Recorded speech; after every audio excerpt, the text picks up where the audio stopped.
近年英國嘅利息逐漸咁回落，而以目前4厘以上嘅息率，減埋3%嘅通脹水平，做一個儲蓄存款計劃睇落都仲有着數啊！對於一啲唔想承擔投資風險，又想為財富增值嘅人嚟講，Cash ISA 就變成咗一個熱門選擇啦。Cash ISA 係乜嘢嚟嘅呢？佢係一種免稅嘅儲蓄戶口，無論你賺幾多利息都唔需要俾稅㗎。正正因為係咁，英國大大小小嘅銀行以及金融機構都推出咗唔同類型嘅 Cash ISA， 選擇真係多到唔知點揀好啊！早前金融時報報道，Cash ISA 嘅數目創咗新高，達到582隻咁多，反映呢個市場真係好熱鬧㗎。再介紹返啦，喺 ISA 戶口裏面，我哋每年可以放最多2萬英鎊入去，當中可以選擇現金 ISA、股票投資 ISA、創新金融 ISA， 甚至終生 ISA。但今次我就集中講下現金 ISA。揀現金 ISA 定係投資 ISA 好呢？ Cash ISA 基本上就係一個高息嘅免稅儲蓄戶口，而另一個多人揀嘅 Stocks and Shares ISA 就主要用嚟投資，包括買股票、基金、債券等等。簡單啲講，如果你唔想面對投資市場嘅風浪，只想穩穩陣陣賺一啲利息， Cash ISA 就比較啱你啦。當然，低風險就代表回報有限啦，但好處係唔使成日睇住個市，唔會受到股市波動嘅影響。Cash ISA 會有啲乜嘢嘅選擇呢？其實 Cash ISA 都有唔同嘅類型㗎，睇你想個存款期有幾靈活，同埋係咪想賺多一啲利息咯。1. 即時存取 Cash ISA 呢類最靈活，想幾時攞錢都得㗎，冇罰款冇限制。不過靈活性高，息口就相對較低，一般有3%到4%，適合要隨時用錢但又想享受免稅優惠嘅人。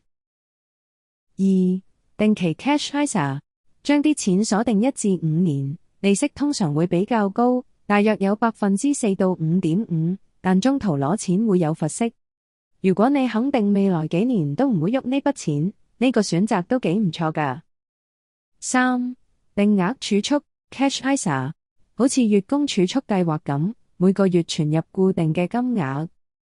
呢個計劃可以幫我哋養成儲蓄嘅習慣，但利率未必特別高，適合想慢慢儲錢，又想享受免稅優惠嘅人。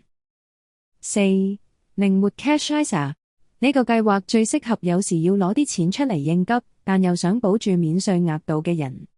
佢容許你攞咗錢出嚟之後，同年內可以再存返入去，唔會影響當年嘅2萬英鎊額度㗎。舉一個簡單嘅例子啊，我哋每年最多可以存入2萬英鎊入去 ISA 戶口，咁如果我哋一次過存咗2萬鎊入去，呢一年嘅額度就滿晒啦，唔可以再入。即使喺中途我哋喺戶口攞走咗幾千鎊，都係唔計㗎。如果係用靈活 Cash ISA 嘅話，咁就唔同啦。如果你一次過存入咗2萬英鎊，年內攞走咗1萬英鎊，你可以在年度結束之前，最多入返1萬英鎊入去。睇落好似好吸引咁喎，係㗎，但代價就係利息會比較低啲咯。點樣揀最啱自己嘅 Cash ISA 呢？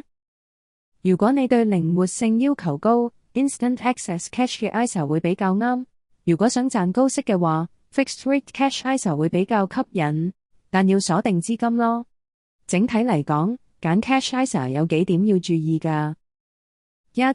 利息水平，有啲銀行提供短期高息優惠，例如頭12個月高息之後回落，所以要留意利率長遠係咪穩定。2. 提款限制， Instant Access 可以隨時攞錢，適合短期儲蓄。Fixed Rate 喺鎖定期內提款可能會罰息，例如3年期 ISA 提早攞錢可能會損失90日嘅利息。3. 開戶條件，有啲 ISA 需要較高嘅入場費，例如1000英鎊起，有啲需要每月固定存款，例如 Regular Saver 嘅計劃。4. 轉戶問題，你可以轉 Cash ISA 去其他嘅銀行，但就一定要透過 ISA 轉戶嘅程序咯，唔可以自己提錢再存入新銀行㗎，否則會失去咗免稅額度。有啲銀行為吸引客戶，仲會提供轉戶獎勵，例如50英鎊至100英鎊獎金咁啊。5. 安全保障，記得要揾一啲受 FSCS， 即係金融服務賠償計劃保障嘅機構啊。如果唔好彩遇上佢哋破產倒閉，都有最多85,000英鎊存款金額嘅保障啊。6. 網上銀行定係實體銀行？一啲只係提供網上銀行服務嘅機構，通常提供嘅利息會高一啲，但佢哋冇實體分行。高階銀行即係主流銀行，好似係如巴克萊、匯豐，雖然有分行服務，但利息通常比較低。最後，最重要嘅係睇清楚自己真正需要啲乜嘢，小心唔好俾表面嘅高息吸引啊！一定要睇清楚啲條款，做好比較，咁先可以安心咁坐定定收息啦。